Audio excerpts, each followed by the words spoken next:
Olá, boa noite. Ainda estão sendo procurados os suspeitos de sequestrar uma criança de 11 anos em Baixo Guandu. A criança saiu para comprar milho de pipoca perto de casa e foi raptada. O menino foi libertado em Colatina 5 horas depois.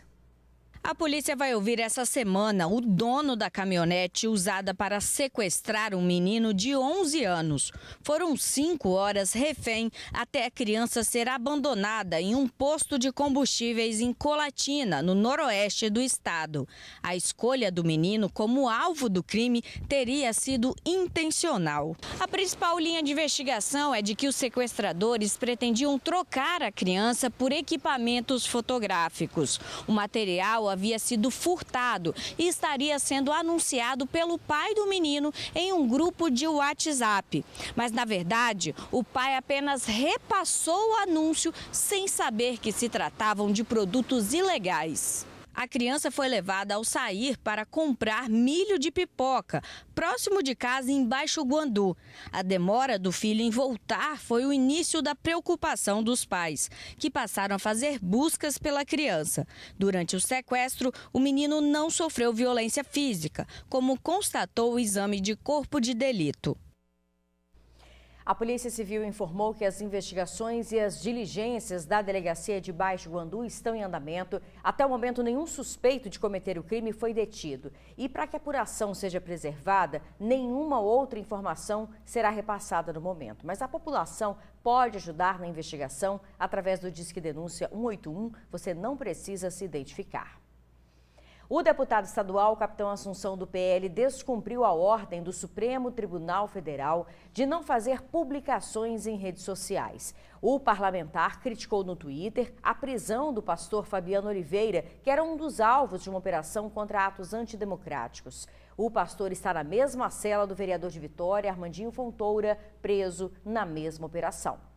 O pastor Fabiano Oliveira já está preso. De acordo com a Secretaria de Justiça do Estado, Fabiano deu entrada nesta manhã no Centro de Detenção Provisória de Viana 2. Ele estava acampado na frente do 38º Batalhão de Infantaria na Prainha, quando foi preso nesta madrugada. Nesse vídeo, podemos ver as viaturas da Polícia Federal.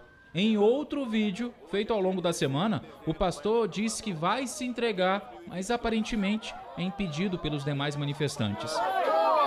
Em proteção da minha vida e proteção do povo capixaba, eu estou indo me entregar. O superintendente da Polícia Federal informou que o pastor não foi preso antes porque um grupo de pessoas se aglomerou ali na entrada do Exército, na Prainha. Uma ação da PF poderia ser revidada, colocando em risco a vida de outras pessoas que estivessem passando por ali.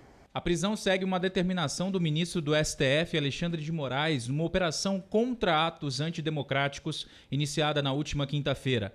4 mandados de prisão foram expedidos para investigados aqui no Espírito Santo. O jornalista Jackson Rangel, que publica no site Folha do ES, foi preso em Cachoeiro de Itapemirim, no sul do estado. O vereador Armandinho Fontoura, do Podemos, que foi eleito para presidir a Câmara de Vereadores da capital, se entregou à Polícia Federal no mesmo dia da operação. Os dois já deram entrada no sistema prisional. Com a prisão do pastor, já são 3 detidos. O radialista Max Pitangui, que também é alvo de mandado de prisão, ainda não foi detido. No dia da operação, ele fugiu de casa para não ser preso e chegou a dar entrevista. Eu não vou ser preso injustamente. Eu não fiz nada contra a pátria, não fiz contra nada, nem contra nenhuma pessoa, nem o patrimônio no meu estado, eu não feri Constituição nenhuma. Por que razão eu tenho que ser preso? Além dos detidos, os deputados estaduais Capitão Assunção do PL e Carlos Von do DC passaram a usar tornozeleiras eletrônicas por determinação do STF. Todos são investigados por envolvimento nos atos antidemocráticos que questionam o resultado das eleições 2022, em que Luiz Inácio Lula da Silva, do PT, derrotou Jair Bolsonaro, do PL. Os 6 alvos da operação, mais 5 pessoas e uma empresa, também estão sendo investigados no inquérito das milícias digitais. Eles podem responder por tentativa de golpe de Estado. A Secretaria de Justiça do Estado confirmou que o radialista Max Pitangui não deu entrada no sistema prisional. Ele é considerado foragido. Em relação ao capitão Assunção, por ter descumprido uma ordem judicial, ele pode ser multado em até R$20 mil. Uma mulher morreu e outra foi baleada no sul do estado durante a final do jogo da Copa. Tatiane Coutinho Scherer, de 28 anos, levou um tiro no pescoço e morreu na hora. A amiga dela, de 32 anos, que não teve o nome revelado, foi baleada na cabeça e foi socorrida. Ela está internada no Hospital Estadual de Urgência e Emergência de Vitória. O crime aconteceu no bairro Céu Azul, em Piúma. A suspeita é a ex-namorada da vítima, de 32 anos. Ela não aceita o fim do relacionamento. As amigas assistiam um jogo num bar quando foram surpreendidas pela mulher que já chegou armada. Inclusive, ela teria envolvimento com o tráfico de drogas da região e ainda não foi presa. 15 pessoas ficaram feridas em um acidente envolvendo um ônibus do Transcol e um caminhão. A batida aconteceu na rodovia do Contorno, em Cariacica. O caminhoneiro aguarda no asfalto por socorro. Ele foi retirado das ferragens do veículo após bater na lateral do ônibus da linha 599, que faz o trajeto Santo Antônio ao terminal de Carapina, na Serra. Os dois veículos trafegavam pela rodovia do Contorno na manhã dessa segunda-feira. Dona Eliene acompanhou o socorro ao filho. Tá com mobilização, acho que é cervical que a gente fala aqui, né? Com a cabeça muito suja de sangue, pois qualquer corte na cabeça sangra muito, né? E gritando muita dor na perna esquerda. Mas ele saiu daqui consciente. O ônibus estava parado ali, tentando fazer o retorno. Ele imaginou, o motorista, que daria tempo de cruzar a pista. Foi isso que ele fez, mas acabou sendo atingido em cheio pelo caminhão, que vinha no sentido contrário. Ele vinha de Cariacica no sentido da Serra. Pelo menos 15 passageiros ficaram feridos. Todos os feridos foram socorridos para hospitais da região. O motorista do coletivo nada sofreu. O impacto da batida foi tão forte que a dianteira do caminhão foi destruída. 2 janelas do ônibus foram arrancadas. Os veículos ficaram atravessados na pista no sentido Cariacica-Serra. Um grande congestionamento foi formado na rodovia do Contorno. Foi preciso paciência. O trecho onde a batida aconteceu já registrou outros acidentes. Em Castelo, o homem foi encontrado morto em um carro dentro de um rio. Moradores viram um veículo na água e chamaram a polícia. No carro estava um homem de 52 anos, identificado como Sandro Zumerli. O acidente aconteceu na localidade de Estrela do Norte, no interior do município. O corpo foi resgatado com a ajuda dos bombeiros e uma máquina foi usada para retirar o carro da água. Uma perícia foi feita para tentar identificar as causas e a dinâmica do acidente. Já já, a diplomação de governador, vice, senador e deputados eleitos aqui no Espírito Santo. Aguarde. TN2 de volta, agora a gente fala da chuva no Espírito Santo. 2 alertas para o risco de temporais em todo o Espírito Santo e estão valendo até amanhã. Pode chover mais nessa área que você vê em laranja no mapa, principalmente em cidades próximas a Minas Gerais. O repórter Vitor Zucolotti tem os detalhes para a gente ao vivo, porque várias cidades já voltaram a enfrentar esses transtornos, provocados pelas chuvas. Boa noite, Vitor. Isabela, boa noite para você, boa noite a todos que acompanham a gente no TN2. Pois é, chovendo bastante, principalmente nas cidades de Nova Venécia, na região noroeste aqui do estado, e também em São Mateus, no norte do estado. E vale ressaltar que esses foram os lugares, as cidades, que mais registraram acumulado de chuva nas últimas 24 horas em todo o país. 2 cidades capixabas onde mais choveu em todo o Brasil. Vale ressaltar também que com isso o rio Cricaré, que passa tanto em Nova Venécia quanto em São Mateus, já subiu bastante. Agora a gente vai mostrar para vocês aí imagens da cidade de Nova Venécia, onde o rio já transbordou em algumas regiões. A situação está bem complicada por lá, já transbordou, já inundou ruas também. Houve queda de encostas, infelizmente também causada aí por conta da chuva. O solo também muito encharcado, acaba ocasionando aí esses deslizamentos, Até postes também acabam caindo por conta dessa situação. E a vazão do rio Cricaré também chama bastante atenção em muitos pontos. O nível do rio está muito alto e está aí com uma correnteza que também chama bastante atenção. E a situação em São Mateus, o segundo lugar onde mais choveu, também está chamando bastante atenção. Ruas também estão alagadas, inundadas por conta aí da chuvarada que está caindo bastante ao longo dessas 24 horas. E tem uma cena que chama bastante atenção de uma encosta desabando sobre uma rua. Essa situação aconteceu durante o período da noite ali na região de São Mateus. Essa imagem chama bastante atenção e pela manhã a gente tem uma visão aérea também de como ficou essa situação. As árvores ali ficaram caídas, né? Muita terra no meio de uma rua que fica embaixo ali da região e com casas também ao redor. Situação bem complicada então nas duas cidades, Nova Venécia e também São Mateus. E olha só o que aconteceu na BR-101, na rodovia da BR-101, voltou a ser totalmente interditada hoje. Essa imagem que você está vendo aí da rodovia não é velha não, é de hoje. Mais uma cratera que se abre na BR-101, isso aí foi no quilômetro 71,5 que fica em São Mateus. Mais uma cratera aí na rodovia que interditou totalmente esse trecho. Vale salientar, então, para quem está indo para São Mateus, o ideal é pegar a rodovia estadual sentido Jaguaré, segue, então, lá pela cidade, continuando pelas rodovias estaduais, até conseguir chegar novamente à BR-101. Se você estiver em Linhares e quer ir para São Mateus, o motorista ele deve seguir sentido litoral, ali em Pontal do Ipiranga. E para ir a Linhares, é seguir por Aracruz, ou então uma outra alternativa é João Neiva, seguindo sentido Colatina, até, então, voltar a pegar a BR-101, onde tem um trecho aí liberado.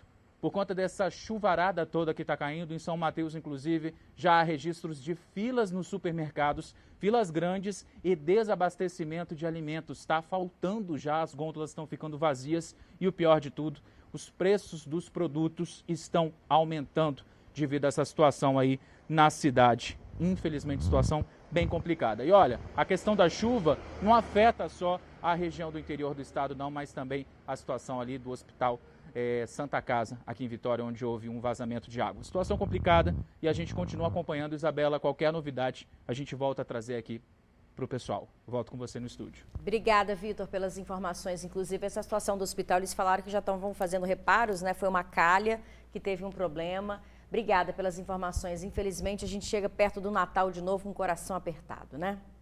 Gente, vamos falar da greve dos rodoviários. Os rodoviários que atuam na empresa da Sanremo fizeram uma paralisação hoje. Desde cedo, 58 veículos ficaram estacionados na garagem.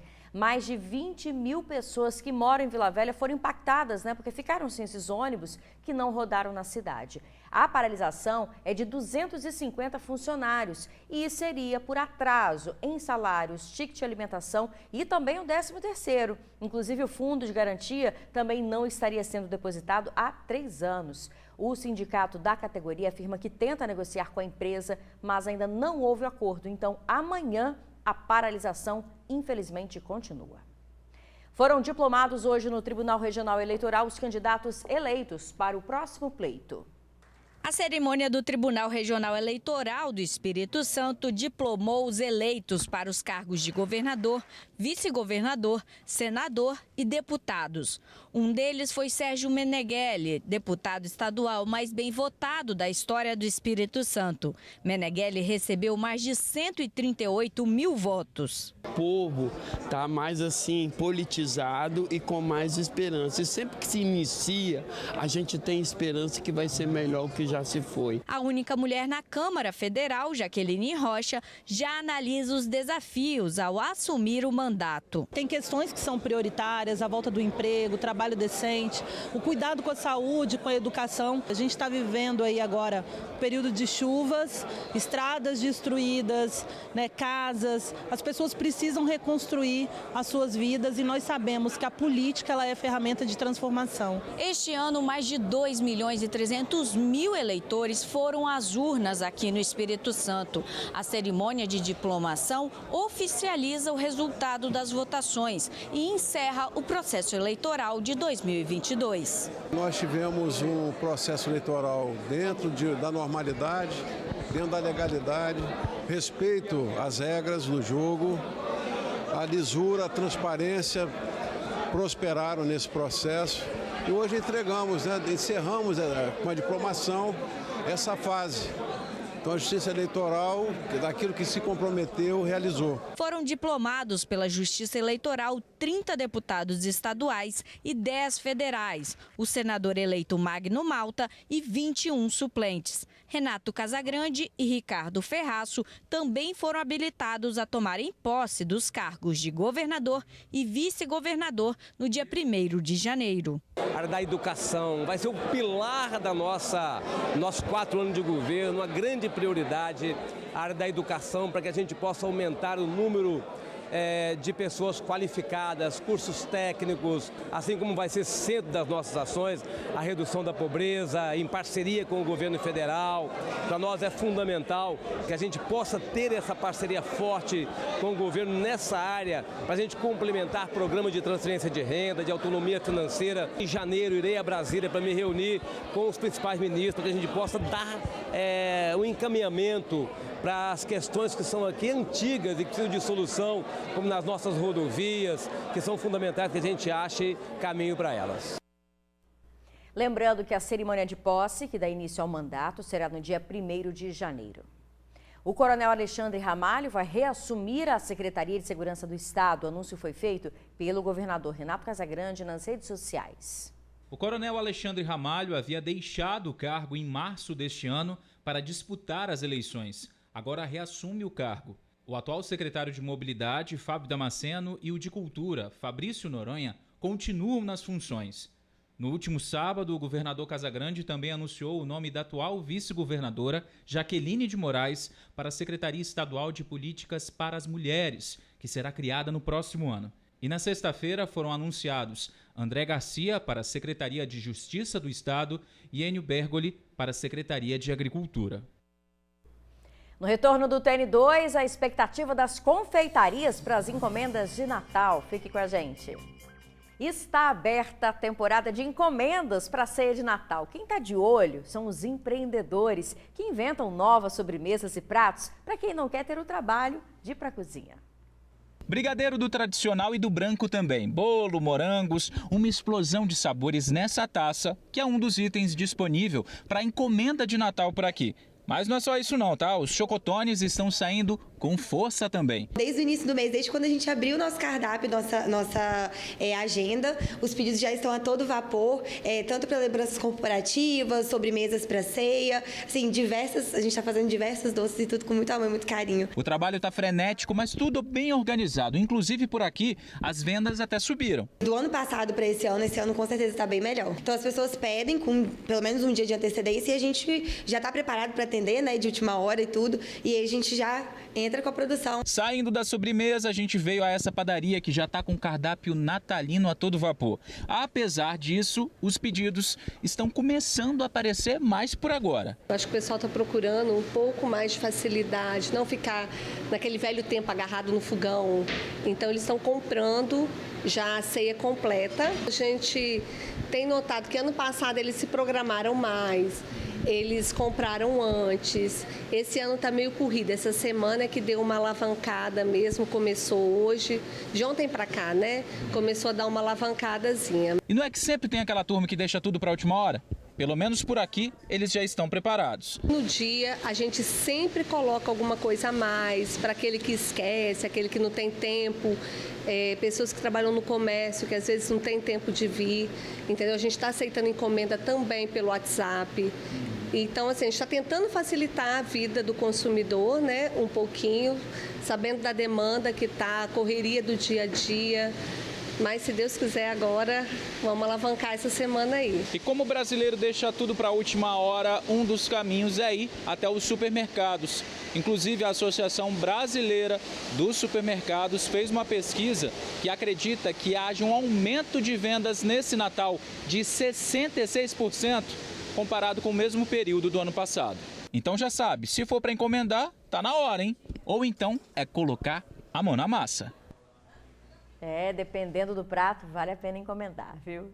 TN2 fica por aqui, muito obrigada pela audiência, uma boa noite, até amanhã.